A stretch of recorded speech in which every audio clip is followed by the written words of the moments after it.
অর্থনৈতিক মন্দার বাজেটে বরাদ্দ কমেছে মেগা প্রকল্পগুলোতে, তেমন বাড়েনি বার্ষিক উন্নয়ন কর্মসূচি বা এডিপির আকারও। এতে ফলে অর্থনৈতিক প্রবৃদ্ধিতে নেতিবাচক প্রভাব পড়তে পারে বলে আশঙ্কা করছেন গবেষকরা। তারা বলছেন, নির্ধারিত সময়ে উন্নয়ন প্রকল্পের কাজ শেষ করতে পারলে জিডিপির ভূমিকা রাখবে, বন্ধ হবে দুর্নীতি আর অপচয়ের সুযোগ।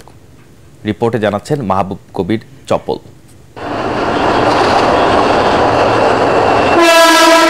বিভিন্ন প্রকল্পে বদলে যাচ্ছে দেশের চিত্র। আগামী অর্থ বছরে বার্ষিক উন্নয়ন কর্মসূচি বা এডিপিতে নেওয়া হয়েছে ১৩২১টি প্রকল্প।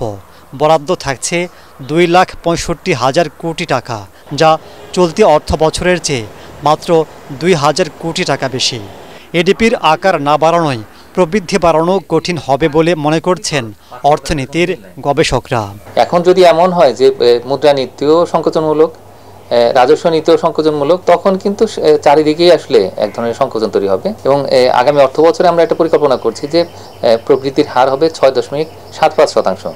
এখন ওই জায়গাটাতে কতটুকু করা যাবে এই কম এডিপিতে, তো সেটা কিন্তু একটা চিন্তার বিষয়। এটা একটা ভালো সংকেত বলা যেতে পারে মার্কেটের জন্য। আর একটা চ্যালেঞ্জ হচ্ছে মূল্যস্ফীতি। সুতরাং সরকার এখানে খরচ একটু যদি কমাতে পারে, তাহলে আমরা মূল্যস্ফীতিটাতেও একটু কন্ট্রোল আনতে পারবো। ওয়ালটন এসিতে ইনস্টলেশন একদম ফ্রি। এবার মেগা প্রকল্পে বরাদ্দ কমছে। 7টি মেগা প্রকল্প পাচ্ছে ৪১,০০০ কোটি টাকা।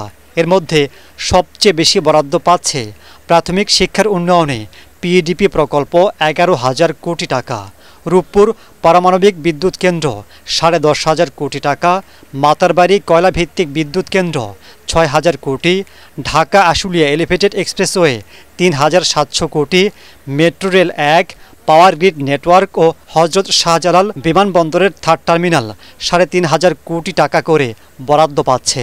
মেগা প্রকল্পগুলো আমাদের অর্থনীতির জন্য অত্যন্ত প্রয়োজনীয়। যখনই আমরা নিজস্ব অর্থায়নে করছি, মেগা প্রকল্পের বাইরে যে অন্যান্য প্রকল্পগুলো রয়েছে সেগুলোর বেনিফিট আছে, কিন্তু ওইখানে কিন্তু অনেক দুর্নীতির সুযোগও রয়েছে। এখন এই জায়গাটাতে যদি বিদেশি অর্থ আসে, তাহলে সেক্ষেত্রে আমরা রিজার্ভের একটা স্বস্তির জায়গাতে থাকবো এবং আস্তে আস্তে পরে সুবিধাজনক সময় আমরা কিন্তু ঋণ পরিশোধ করব। আমাদের বাংলাদেশের ব্যক্তি খাত এবং বিদেশি যারা বিনিয়োগকারী, তারা যদি দুইজনেই ইনভেস্ট না করে, তখন যেটা হবে যে আমরা এটার সুফলটা পাবো না এবং তখন আমরা এই লোনগুলো শোধ করতে গিয়ে ভয়ানক চাপের ভিতরে পড়ে যাব। আগামী বৃহস্পতিবার সংসদে প্রায় ৮ লাখ কোটি টাকার বাজেট পেশ করবেন অর্থমন্ত্রী। মেগা প্রকল্পগুলোর কাজ শেষ হলে দেশের অর্থনৈতিক প্রবৃদ্ধি বা জিডিপিতে গুরুত্বপূর্ণ ভূমিকা রাখবে বলে মনে করছেন গবেষকরা। তবে এক্ষেত্রে যাতে দুর্নীতি না হয় সে বিষয়ে কঠোর নজরদারির পরামর্শ তাদের। মাহবুব কবির চপল, এটিএন বাংলা, ঢাকা।